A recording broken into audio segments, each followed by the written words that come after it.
Ada sebagian orang berpikir kalau dia sudah sholat, dia sudah taubat, dia sudah berzakat, dia sudah berzikir, maka hidupnya akan tenang, hidupnya akan senang, hidupnya akan kenyang, karena dia sudah dekat dengan Allah. Tapi kemudian setelah dia berhijrah, bertaubat, zikir dan sholat, ternyata rezekinya tidak lancar. Lalu kemudian hidupnya penuh dengan kesulitan dan kesusahan. Muncul bertanya-tanya dalam hatinya, mana keadilan Tuhan? Tidak sedikit manusia modern yang awalnya buat dosa maksiat, lalu kemudian bertaubat, kembali lagi, bahkan menjadi, na'udzubillah, menjadi lebih jahat dari sebelumnya. Ini semua berawal dari salah berpikir. Orang yang salah berpikir nanti dia akan salah bicara. Setelah itu dia akan salah berbuat, salah bertindak, salah beramal. Maka dalam Islam kita diajarkan untuk benar dalam berpikir. Kalau kita sudah hijrah, sudah taubat, sudah sholat, sudah zikir, sudah zakat, bukan berarti ujian tidak datang menerpa hidup kita. Faksusil qasasa, sebutkanlah kisah-kisah para nabi itu. Sebutkanlah satu di antara nabi yang tidak ada ujiannya. Cerita tentang penyakit, tidak ada penyakit yang lebih dahsyat daripada penyakit yang dialami oleh Nabi Ayyub alaihissalam. Bercerita tentang ditolak jamaah, tidak ada nabi yang paling mengerikan ditolak oleh umatnya melebihi Nabi Nuh alaihissalam. Nabi Yunus juga demikian, sampai masuk ke dalam laut mereka campakkan dari atas bahtera, tenggelam dalam 3 kegelapan, gelap malam, gelap laut, dan gelap perut ikan. Bercerita tentang kesusahan dan kesulitan, diusir dari kampung halaman, dimusuhi oleh paman kandung, mereka lempar pakai batu, berdarah pelipisnya, retak giginya. Tidak ada yang lebih hebat daripada ujian Sayyidina wa Maulana Muhammad sallallahu alaihi wasallam. Jadi kalau ada orang berpikir kalau kita sudah soleh, sudah baik, hidup ini tidak ada ujiannya, dia sudah salah berpikir. Sholatnya benar, zakatnya benar, puasanya benar, berpikirnya salah. Kesalahan berpikir itu membuat orang akan berhenti sholat. Tetangga saya yang tidak sholat, tidak pernah ke masjid, badannya sehat, rezekinya lancar, semua berawal dari kesalahan berpikir. Hidup ini adalah ujian. Ujian itu tidak hanya penyakit, ujian tidak hanya kemiskinan. Bahkan dalam Quran dikatakan wa balawnahum bil hasanat, kami uji mereka dengan yang enak-enak. Jabatan adalah ujian. Di antara yang diuji dengan jabatan adalah Nabi Daud alaihissalam. Harta adalah ujian. Di antara nabi yang diuji dengan harta adalah Nabi Sulaiman alaihissalam. Kebagusan paras rupa yang ganteng juga adalah ujian. Di antara nabi yang diuji dengan paras rupa yang ganteng itu adalah Nabi Yusuf alaihissalam. Jadi ujian itu ada kalanya datang dalam bentuk kenikmatan, tapi ada juga ujian itu dalam penyakit, kemiskinan, kesusahan, kemelaratan. Maka kalau kita pahami dengan baik, semuanya adalah ujian. Yang lulus siapa? Yang lulus adalah orang kaya yang bisa menggunakan hartanya untuk menolong agama Allah. Yang lulus adalah orang yang punya kuasa, tapi sehari dipakai untuk berpuasa, sehari dipakai untuk makan. Itulah dia Nabi Daud. Ahabbus shaum ilallah shaumi Daud. Puasa yang paling disukai Allah, puasa Nabi Daud. Mengapa demikian? Walaupun dia berkuasa, tapi harinya dia bagi. Yasumu yauman, sehari dia berpuasa, wa yuftiru yauman, sehari dia makan, sehari dia pakai untuk mengingat Allah, sehari dia pakai untuk mengatur rakyatnya, dan mengatur rakyat itu juga dapat pahala dari Allah Subhanahu wa ta'ala. Jadi kalau kita berpahaman, berpikiran benar, insya Allah apapun yang datang kepada kita, kita anggap sebagai ujian. Datang senang, ujian. Datang susah, ujian. Datang harta, ujian. Datang miskin juga ujian. Orang yang berharta lulus ketika harta itu tidak sampai ke dalam hatinya, hanya sampai di tapak tangannya. Dia hanya menerima, setelah itu dia kasih kembali. Terima kasih. Dia bangunkan ke pesantren, dia bangunkan ke masjid, maka dia lulus ujian harta. Orang yang miskin bagaimana lulus ujiannya? Dia bersabar, tapi dia tetap berusaha, berikhtiar. Ahlus sunnah wal jamaah tidak membiarkan diri dalam kemelaratan. Innallaha la yughayyiru ma biqaumin hatta yughayyiru ma bi anfusihim. Allah tidak merubah suatu kaum sampai mereka berusaha untuk merubah diri mereka sendiri. Gunakan potensi yang ada pada diri, jalin silaturahim, buka usaha. Tetap tidak datang keuntungan, berarti sudah ditakdirkan Allah untuk bersabar. Orang kaya bersyukur, balasannya la in syakartum la azidannakum. Kau bersyukur, ku tambah nikmat. Orang miskin bersabar, balasannya innama yuwaffas sabiruna ajrahum bighairi hisab. Orang yang sabar diberikan balasan bighairi hisab, tanpa ada yang bisa menghitungnya. Hanya Allah saja yang tahu hitungannya. Balasannya, a'dadtu li'ibadiyas shalihin, kusiapkan balasan untuk hamba-hambaku yang soleh. Mala a'yunun ra'at, belum pernah dilihat mata, wala udhunun sami'at, belum pernah didengar telinga, wala khatara ala qalbi bashar, belum pernah terlintas di hati manusia. Kalau sudah benar pemahaman kita bahwa nabi-nabi, rasul-rasul yang dekat dengan Allah pun diuji dengan penyakit, diuji dengan musibah, diuji dengan berbagai macam ujian, dan ada di antara mereka yang diuji dengan kekuasaan, dengan harta, dengan paras rupa. Ada di antara mereka yang diuji dengan kesakitan, kemelaratan, terusir dari kaumnya. Fahamlah kita bahwa kalau kita sholat, kita bisa kaya, kita juga bisa susah. Kalau kita sudah hijrah, sudah taubat, kita bisa sehat, kita pun juga bisa sakit.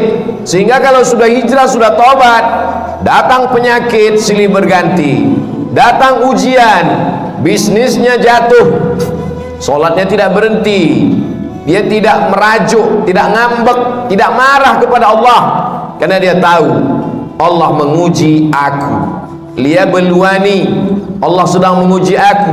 Aashkur, apakah aku bersyukur, am akfur, atau aku menjadi kufur kepada Allah Subhanahu wa ta'ala. Semua berawal dari kesalahan berfikir. Afala tatafakkarun, kenapa kamu tidak berfikir? Afala ta'qilun, kenapa tidak menggunakan akal pikiran? Tidak ada yang sulit bagi Allah Subhanahu wa ta'ala. Allah Maha Kuasa, fa'alul lima yurid. Dia berbuat sesuai kehendaknya, bukan kehendak atasannya. Dia tidak punya atasan. Wa huwa ala kulli syai'in qadir. Dia Maha Kuasa atas segala sesuatu. Tidak ada yang menguasainya. Tidak ada yang perlu membutuhkan proses waktu bagi Allah. Innama amruhu idza arada syai'an ay yaqula lahu kun fayakun. Maka ketika Nabi Ayyub alaihissalam makin parah penyakitnya, dia tidak mengeluh kepada Allah. Dia tidak mengatakan aku ini nabi, kenapa aku bisa sakit? Dia hanya berkata, Rabbi anni massaniyad-durru wa anta arhamur rahimin.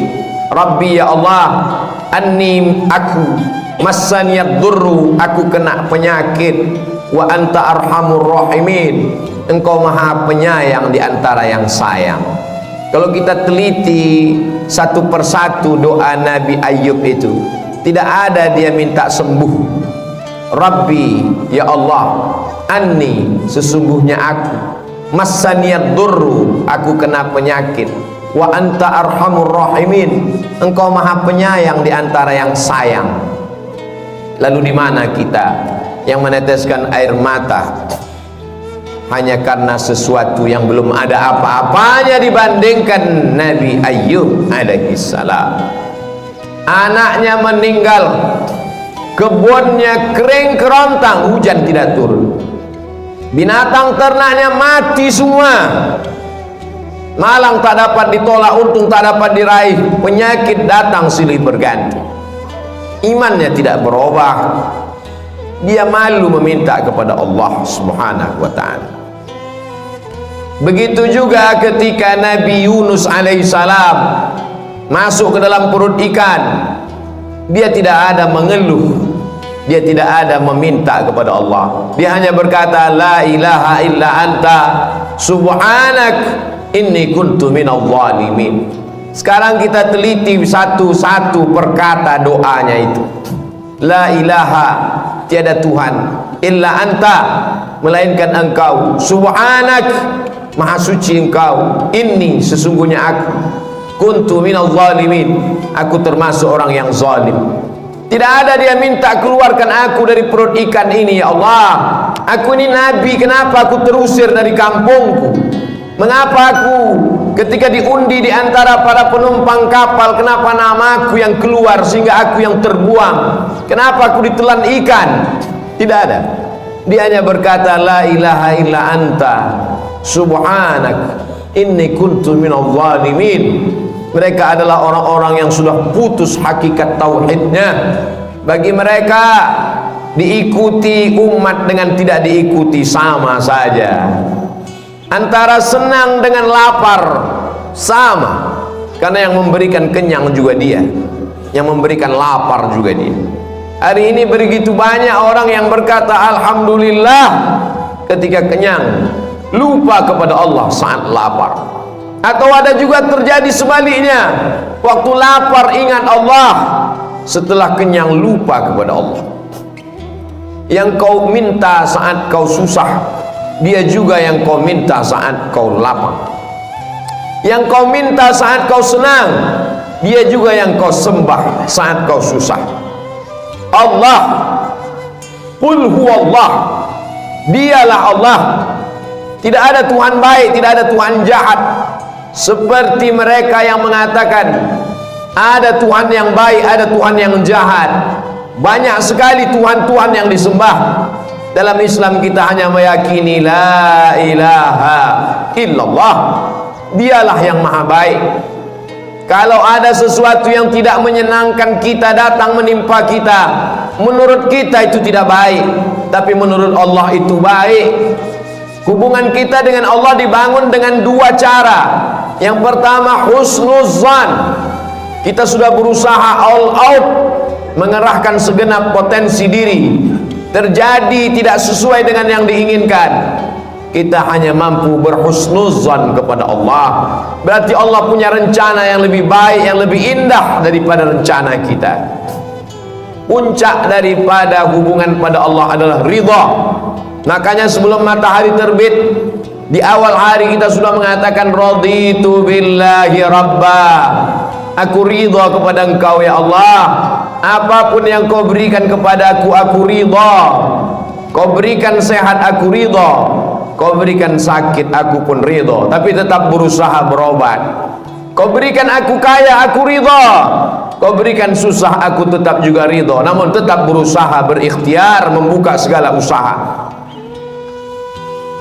Orang yang masuk ke dalam surga itu nanti ditanya Allah, ya ahlal jannah, hai penghuni surga, kamu sudah mendapatkan semua balasan, mau apa lagi? Penghuni surga menjawab, ada satu yang belum kami dapat. Apa?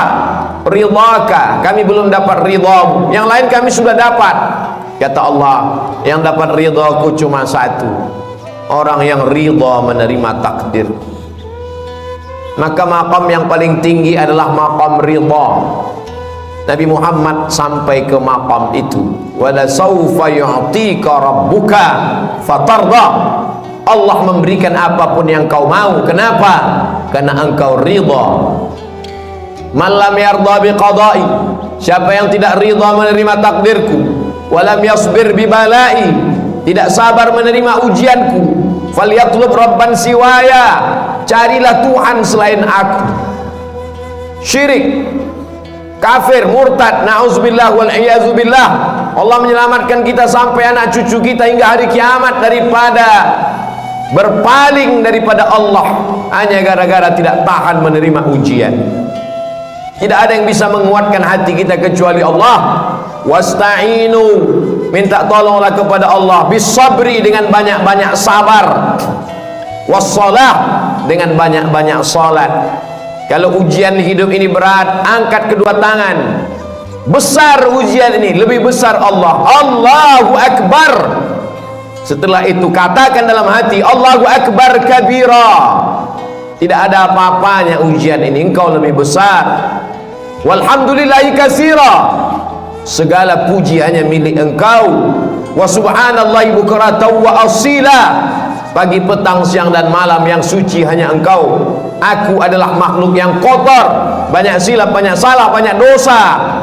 Setelah itu mengakulah kepada Allah, wajjahtu wajhiya, aku hadapkan wajahku kepadamu ya Allah.